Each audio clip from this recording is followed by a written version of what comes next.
Hi everyone, welcome again to Bake Your Way Kitchen. On today's video we're going to be doing a chocolate hazelnut spread, like Nutella. Essentially this is a Nutella recipe that you can make at home, and what's so incredible is that you never have to buy the stuff in the store again, which is full of additives anyway. You can make it at home with only a few simple ingredients is what you need.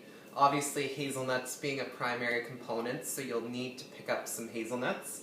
And as for the first step, I know I always recommend, I've recommended in my previous videos about buying raw nuts, whether it be raw almonds, raw whatever. But actually I was at a place that specializes in like roasting different types of nuts, like hazelnuts, things like that. So these are already pre-roasted, but if you need to roast them, you need to just preheat your oven to 350 degrees Fahrenheit, 180 degrees Celsius, the usual. Line a piece of parchment paper, pour your hazelnuts out, put them in the oven, and toast them for about 7 or 8 minutes. Take them out, let them cool. Once you've gotten to that point, this is like 10 minutes or less. 10-minute recipe. It's insanely easy. You won't believe it. What I've got here is hazelnuts. Now this is about 1 1/4 cup. Sorry, not 1 1/4, 2 1/4 cups. And that works out to about 260 grams or so. And what we're going to do is basically,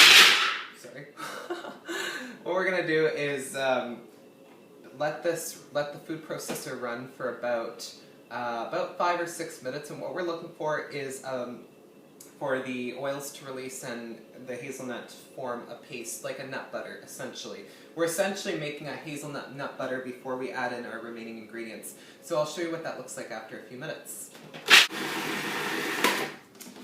Okay, so our mixture is now done, and I just want to show you. This is what it should look like. It literally should look like, well, exactly as it is. It's a hazelnut butter. And the reason why we want to process these hazelnuts ahead of time is because it's going to be so much easier when we add in the rest of the ingredients to finish our hazelnut spread. So, now we can add in the rest. So I usually like to add about half a teaspoon of vanilla. You could add a little more, you could leave it out, it's up to you. I've got a 1/4 cup of flavorless oil. You can use any oil. This is 60 milliliters. You can use any oil you want. I know that you can get one suggestion I would make, and I don't have any right now, but if it's available in your area, pistachio oil. It is a little pricey. It comes in a very small bottle, but it's incredible. I've used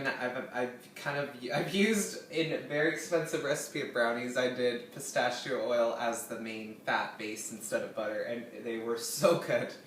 But yeah, so whatever flavorless oil, you can use whatever. Or if you have a hazelnut oil, that would be perfect for this recipe, as you know, because this is a chocolate hazelnut spread. So as for the rest of the ingredients, I've got about half a teaspoon of salt.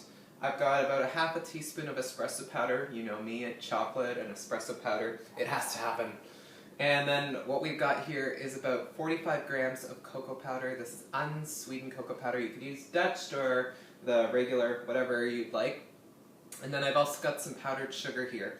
This is about 1 1/4 cups of powdered sugar, which is about 125, 130 grams. There we go. And what we're simply going to do is process this till it's combined. This is why you want to do this in a food processor, because as you're mixing, you'll see it makes a mess. So we're going to let this run for about 3 minutes till it all smooths out, till the hazelnut spread is a bit smoother, less thick. And sometimes if I see it as necessary, sometimes I'll add a little bit more oil. We'll wait and see. So I'll show you what it looks like after a couple minutes. Okay, so after a few minutes, this is what your mixture should look like. Look how runny this is. So this is the perfect amount of oil. This is the consistency you want, because keep in mind we're going to be storing this in the fridge and it'll thicken up a little more. You could, however, keep it out at room temperature, but I usually let it thicken up even more. Man, it smells so good in here. Now I just wanted to make an important point, because I know that this could be a question asked, is about sweetening it. If you need to use powdered sugar, And the answer to that is yes. You definitely need to use powdered sugar, and the reason why is because granulated sugar is too granular. So if you only have granular sugar available, you can use the food processor before you mess up this your food processor bowl or make it dirty. You can process the sugar until it turns to powdered sugar. If you have a high power food processor or like one of those Vitamix machines, you can do that easily. But I would recommend that. You could, although I've never tried it, you could try using like a honey or an agave or maple syrup, but I've never tried it, and I feel that, I don't know, I just think that it would impact the flavor too much. So I would definitely recommend using powdered sugar. So let's give this a try, because I can't wait. I've had my spoon in here waiting to try this for so long now. Okay. Oh my god. It's smooth as a cloud, and it tastes so good. It's perfect balanced sweetness. You could, and what's great about this type of Nutella, making your own, is that if you feel that the Nutella at the store is too sweet, you can, like this one tastes exactly like the store. I kid you not, we just made a recipe under 10 minutes that is as good as the stuff at the store. And what's great is that if you really wanted to make a stronger cocoa flavor, you could add a little bit more cocoa. You could reduce the sugar content in it to make it a little healthier. It's completely up to you, and that's what's so incredible about this. So many uses for this. If you're looking to really have a really super unhealthy breakfast, make pancakes, put this on top, or on toast, or with slices of banana. Oh my goodness, this is great.